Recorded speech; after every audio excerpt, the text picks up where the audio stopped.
It's a wonderful Wednesday. I have a very colorful hat on today. I figured I'd have a plain shirt, go for a big colorful hat.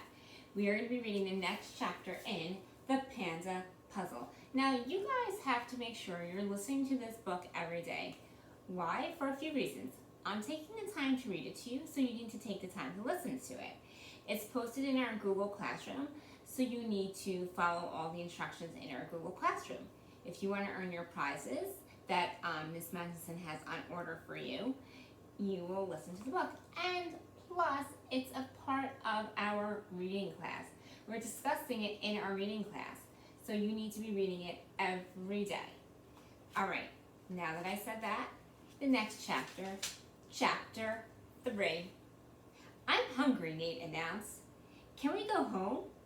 Okay, said Ruth Rose. I'll make us some sandwiches. And I've got to get to my office and check these things for fingerprints, Officer Fallon said. But unless this guy was stupid, he'd have worn gloves. You wear gloves, no fingerprints. They separated at the police station. Dink, Josh, Ruth Rose, and Nate headed for Woody Street. At Ruth Rose's house, the kids made lunch.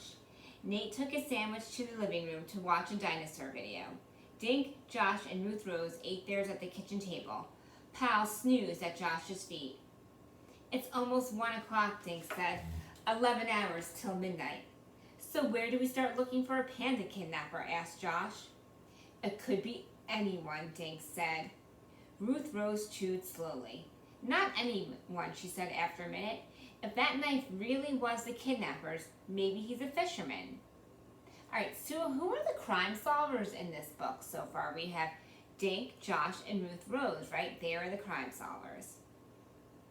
Okay, so, maybe he's a fisherman. Or a fisherwoman, said Josh. Ruth Rose nodded. Good point. Whoever it was either has a key to the gate or can climb over tall fences, Josh went on. He reached for another sandwich. So who does that narrow it down to? Anyone, Ruth Rose said glumly. Nate screeched from the living room. Dinosaur fight, come see you guys. Josh ran to the living room with Dink and Ruth Rose following. On the TV screen, a Tyrannosaurus and Stegosaurus were circling each other. Their tails lashed back and forth. The Tyrannosaurus roared and snapped his enormous teeth. Then the dinosaurs were gone, and the scene switched to a museum. A man's face appeared on the screen. Hello, I'm Dr. Paleo, he said, and I'd like to talk to you about what you just saw in this video. An idea popped into Dink's head. Ruth Rose, didn't you tape what happens at Panda Park this morning?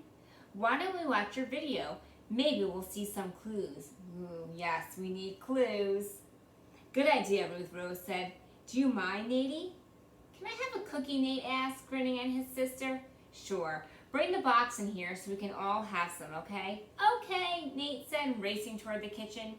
Ruth Rose ejected the dinosaur video and then plugged in the camcorder into the VCR.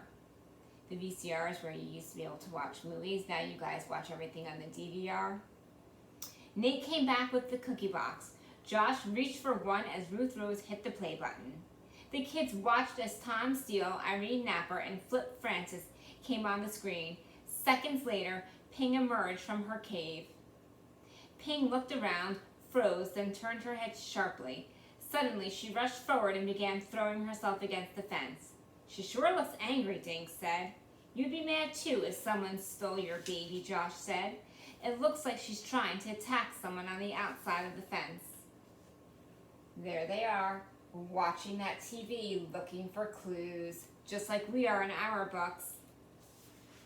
Someone in the crowd, Ruth Rose asked. She's not looking at the crowd, Dink said. He put his finger on the TV screen. Remember, the microphone was there, off to the side. That's where she's looking. She's mad at the microphone, Josh asked, grabbing 2 cookies. Dink's right, Ruth Rose said.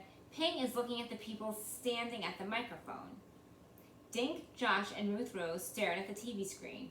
Finally, Ruth Rose unplugged the camcorder and put Nate's dinosaur tape back into the VCR. I think one of those 3 people, she said, kidnapped Winnie, she said, and Ping knows which one. So it looks like there's some suspects. That's it. chapter 4. We'll read tomorrow on Thrilling Thursday. Alright guys, have a great day. Remember what I said to you about reading this book every day. I'll see you later. Bye!